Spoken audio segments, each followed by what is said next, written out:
Boa noite a todos. Agradeço pelo convite do Educandário Espírita Joana d'Arc. Trago também um abraço fraterno dos que fazem a Casa dos Espíritas de Pernambuco. O tema de hoje é sobre o poder da fé e da esperança. Todos nós, quando vamos abordar um tema, às vezes o tema fica à nossa escolha e procuramos ver a melhor maneira de fazer essa abordagem, qual é a melhor contribuição que nós podemos dar. Conforme a carta de Paulo aos Hebreus, no capítulo 11, versículo 1, fé é acreditar em coisas que se esperam e a prova das coisas que não se veem. Diz Allan Kardec que a fé não pode ser prescrita, imposta por aquele que a tem. Ninguém poderá tirar, e aquele que não a tem, ninguém poderá dar. Diz Kardec, a fé é sinal evidente de progresso. O indivíduo vai pouco a pouco conquistando e vivenciando o progresso. Vai facilitando melhores elaborações em estágios sempre renovados. A fé é uma conquista, por isso uns possuem mais e outros menos. E por que a fé é uma conquista? Porque vai exigir todo um trabalho íntimo. Nós espíritas, cristãos, convivemos 24 horas com a espiritualidade. A única diferença entre nós e os espíritos é o corpo. E quanto mais trabalhamos para nos reformar, para nos modificar, conforme Carlos Bacelli em suas obras Reforma Íntima, mas vamos evoluindo. É fácil? Não.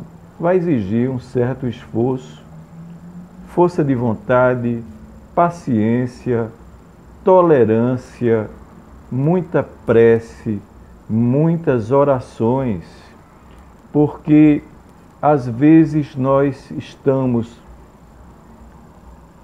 no templo, na casa espírita, em alguma instituição, e estamos frequentando, participando, e às vezes não estamos preparados para as surpresas da vida. E essa preparação nós adquirimos com o passar do tempo. É feito a bondade. Quanto mais nós trabalhamos no sentido de sermos bons, aumentamos a nossa ligação com o plano espiritual. Aumentamos a ligação com os nossos guias e amigos espirituais. Daí, às vezes, as pessoas, quando vão à casa espírita, que estão com alguns problemas de foro íntimo, quando tomam um passe, diz: eu sinto uma paz, eu sinto uma tranquilidade, eu sinto um equilíbrio. Como também eu já vi pessoas dizerem assim, logo no início, quando começam a frequentar, na hora que eu vou tomar um passe, tem momento que eu não me sinto bem.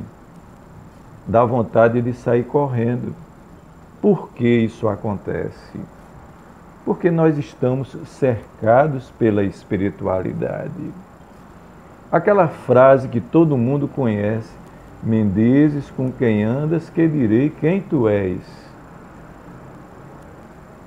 É verdadeira, porque as nossas companhias espirituais vão depender muito dos nossos pensamentos, dos nossos sentimentos e das nossas reformas morais. Por isso que quando eu estou na instituição, que tenho a oportunidade de fazer atendimento fraterno, eu sempre digo às pessoas, trabalho no sentido de voluntariado, de ter alguma atividade, porque quando nós estamos fazendo bem, levamos junto a nós aqueles que nos acompanham. E de vez em quando eu paro num sinal que vejo campanha do quilo, às vezes eu paro e começo a conversar, até a perguntar como é que está a sua vida, como é que você vai. Aí as pessoas às vezes começam a comentar, a contar fatos, fenômenos, como chegaram à casa espírita. E esses exemplos a gente passa a vivenciá-los. Por quê? Nós passamos a vivenciá-los porque às vezes servem de exemplos para outras pessoas. E a fé é a mãe da esperança. Nós não podemos perder a fé e a esperança. Por mais dolorosa, por mais difícil que sejam as nossas dificuldades. Principalmente nessa fase agora. Quantos amigos nós perdemos?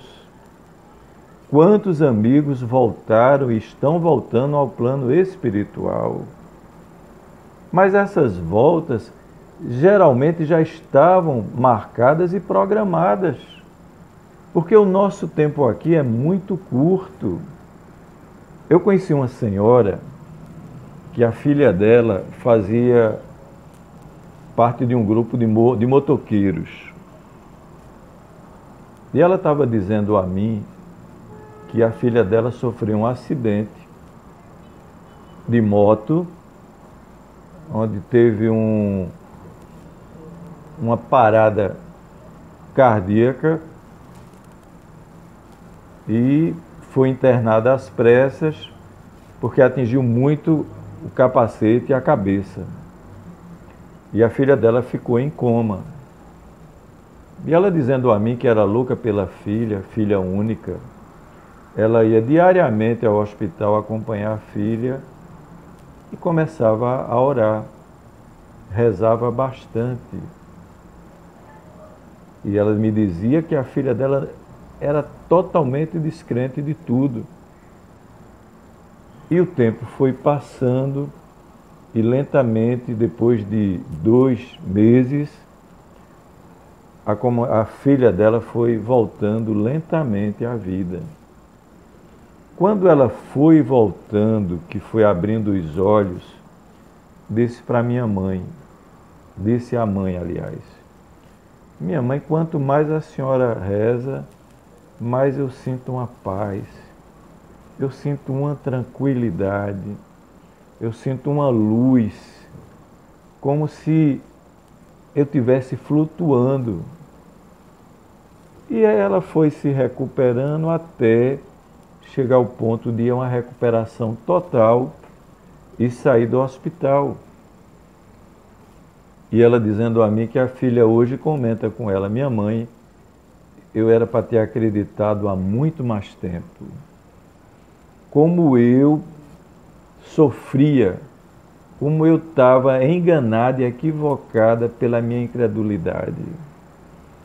Então nós vamos tendo vários exemplos na vida que nós não podemos perder a fé nem a esperança. A fé é uma construção interior. Você vai construindo lentamente. É fácil? É rápido? Não. Leva tempo. Porque vai exigir muita renúncia, muita força de vontade. Determinado dia desses, eu recebi na casa dos espíritas uma senhora médica, clínica, chorando muito. Deixei ela entrar na sala, ela se sentou, digo, fique à vontade, em que eu posso lhe ajudar? Aí ela disse, eu estou chorando porque eu acabei de sair, eu sou médica, tenho muita depressão, tenho muita angústia, tenho muita tristeza e estou fazendo tratamento espiritual. Mas agora à tarde eu tinha levado a minha filha ao médico porque A médica que cuida dela é uma amiga minha, acha que ela está com um tumor no cérebro. Aí eu disse, mas essa médica tem certeza disso? Foi feito algum exame? Aí ela disse, não, o exame é amanhã, às 6 horas da manhã. Digo, olha, então vamos orar, vamos rezar, vamos pedir a Deus, porque quem sabe tem coisas na vida que estão nas mãos de Deus.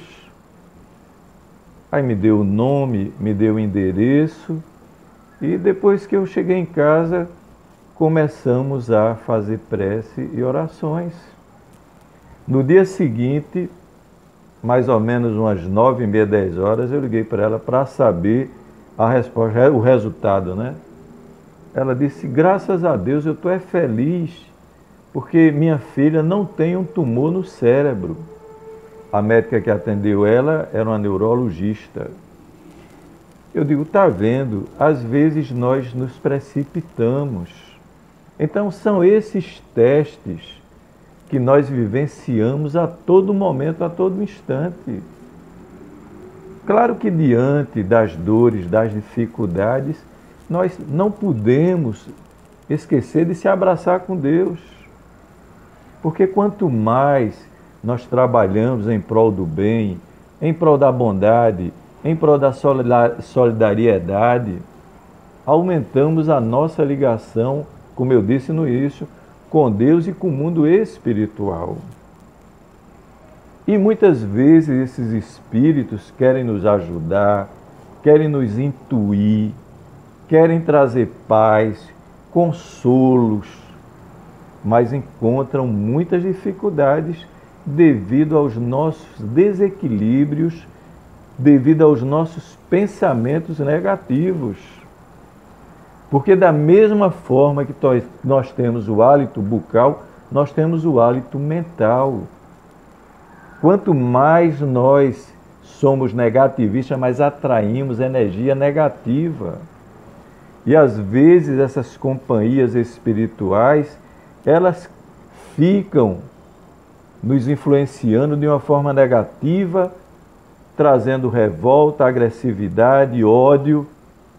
Por isso que acontecem tantos crimes, porque em fração de segundos, pelos pensamentos, as pessoas deixam-se levar pelo temperamentalismo e pelas emoções.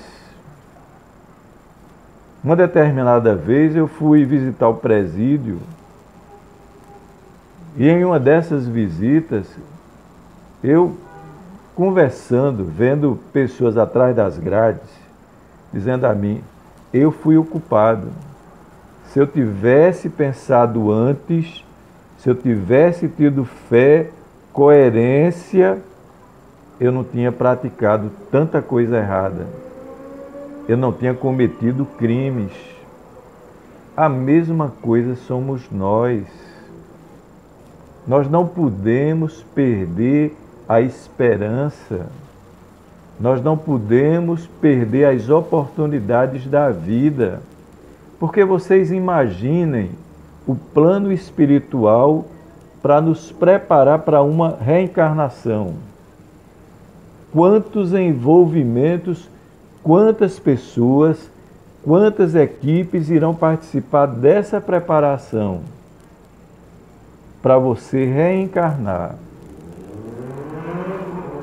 E às vezes a gente alimenta o pensamento com energia negativa, com influência negativa, e às vezes acontecem coisas até absurdas. Eu tenho um amigo que ele é diretor de uma grande empresa, de um dos moinhos aqui, de uns moinhos do Maceió, e ele um dia estava dizendo a mim que vive uma imensa tristeza porque o sobrinho dele cometeu suicídio. Ele chegou em casa, tarde da noite, o celular estava com a bateria descarregada e a mãe dele disse, olha, Paulinho ligou para você, quer falar com você urgente. ligou chorando muito. Quando eu liguei para lá, mamãe não sabia de nada, minha mãe não estava sabendo, ele tinha cometido suicídio. Até hoje esse meu amigo, ele diz, meu Deus do céu, será que ele, se ele ligasse para mim, eu conseguisse falar com ele, que aliás ele tentou ligar, não conseguiu, mas se ele tivesse falado comigo, será que eu poderia ter evitado que isso acontecesse? Será que ele queria me dizer alguma coisa importante e não houve essa oportunidade? Então a vida é assim. Nós temos muitas surpresas e nós não estamos preparados para enfrentar essas surpresas e esses desafios. Daí nós precisamos de planejamento. Planejamento de quê? Planejamento por quê? Fazer uma autorreflexão intimamente. O que é que eu estou fazendo aqui nessa vida? Nas minhas palestras, eu sempre digo às pessoas para elas usarem as ferramentas que a doutrina espírita oferece. E que ferramentas são essas? O perdão, mudança de conduta, mudança de comportamento.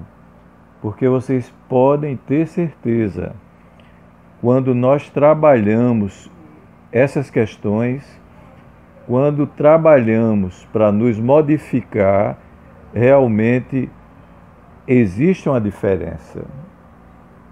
E essa diferença é justamente a facilidade que os espíritos vão ter de ligação maior com nós próprios, sem fanatismo, sem alienação, sem promessas, porque religiosidade, religião, não é trocas. Tudo acontece naturalmente, espontaneamente, de acordo com a lei do merecimento. E os exemplos e os fatos acontecem, de repente, nas nossas orações, nós começamos a ser abençoados. E por que eu estou falando isso? Porque é muito grande a quantidade de pessoas beneficiadas. Quando nós perdoamos, nós tiramos um peso da nossa consciência. Quando nós passamos a orar por aqueles que nos caluniam, por aqueles que nos perseguem, porque ódio, revolta, agressividade causa doença e é doença.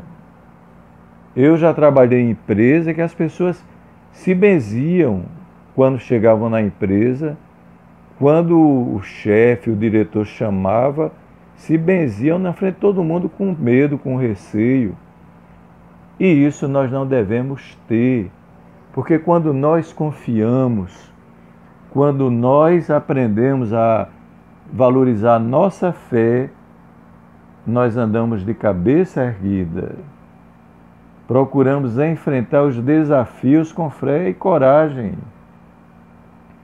Um determinado tempo desse, eu fui fazer uma bateria de exames, esteira, revisão, porque eu tenho hipertensão. Aí o médico analisou meu exame e disse, olha, você vai ter que fazer um cateterismo. Eu digo, meu Deus do céu. Aí fiquei meio triste. Vim para casa assim, triste, pensativo. Aí disse a minha esposa, a minhas filhas, digo, olha, eu vou ter que fazer um cateterismo. Já pensasse? Será que pode acontecer comigo? Aí eu fui pesquisar, né? Fui pesquisar e lá eu vi que podia dar tudo certo, mas também tinha os contras. Mas eu digo, não adianta. Agora eu tenho que fazer. Porque o cardiologista, o médico disse a mim, olha, não dá tempo de esperar. Você tem que agir imediatamente. Pare tudo. Repouso absoluto. Aí eu cheguei aqui em casa, peguei a documentação do cemitério Parque das Flores. Chamei o pessoal e digo, olha, é o seguinte,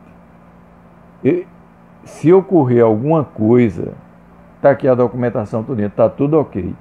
Nada de desespero e lamentação. O que vai servir para mim é oração e prece. Aí minha esposa e minhas filhas, que nada, não vai acontecer nada não, você está fazendo drama. Eu digo, não, a gente tem que se organizar, tem que se planejar. Por quê? Porque, claro, a gente tem que ser otimista, pensamento positivo. Eu fui consciente que ia dar tudo certo, porque eu quero viver mais, eu quero passar mais tempo aqui com minha família.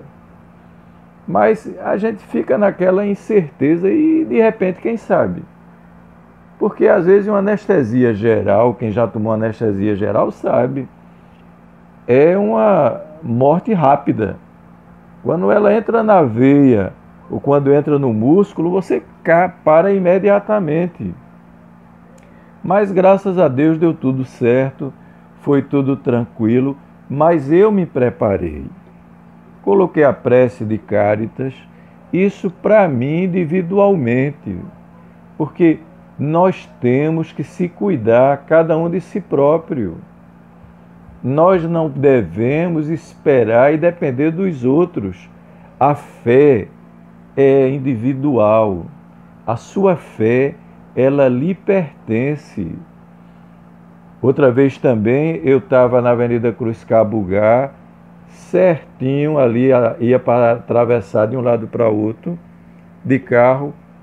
O ônibus, do jeito que veio, encostou muito no meio-fio, aí pegou a dianteira do carro. Aí eu parei, bati com a cabeça no para-brisa, ficou logo ficou logo uma diferença aqui, não sei como não cortou, mas eu parei dentro do carro, a tampa do motor pulou, voou, mas eu parei calmamente, desci do carro, fiz uma oração, pedindo a Deus que me desse paz, que me desse tranquilidade, que me desse calma, agradecendo a Deus por não ter acontecido uma coisa mais grave, porque quando aconteceu isso, eu olhei para mim, me analisei todinho para ver se tinha sangue. Então nós temos que ser gratos, nós temos que agradecer a Deus sempre, agradecer pelas coisas boas que nos acontecem, agradecer pelas coisas ruins que às vezes são necessárias à nossa evolução. Alguém que não gosta da gente, alguém que não simpatiza com a gente, prece, oração, com aquela fé, porque a prece, a oração é uma persistência, você tem que ser persistente, você tem que insistir, não desistir. Agora, com toda humildade, com toda simplicidade, porque podem ter certeza que Deus olha para todos nós, que os bons espíritos, que os bons amigos espirituais estão sempre de braços abertos para nos proteger, para nos defender do mal. Mas nós temos que dar nossa contribuição. E a nossa contribuição é essas mudanças, essas transformações.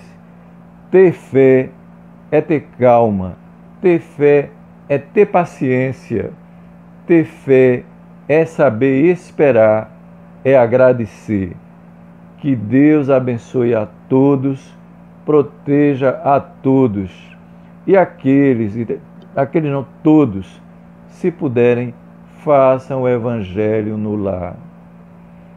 As instituições orientam como fazer o Evangelho no lar. Quando nós fazemos o Evangelho no lar, trazemos luzes para a nossa casa. Dizem os Espíritos que naquele local, naquele dia, naquele horário, equipes espirituais e raios de luz estão irradiando sobre toda a quadra do prédio que você mora, da casa que você está, todo aquele ambiente, ajudando, socorrendo, espíritos necessitados e trazendo mais paz e equilíbrio para dentro dos lares. Que Deus abençoe a todos. Muito obrigado.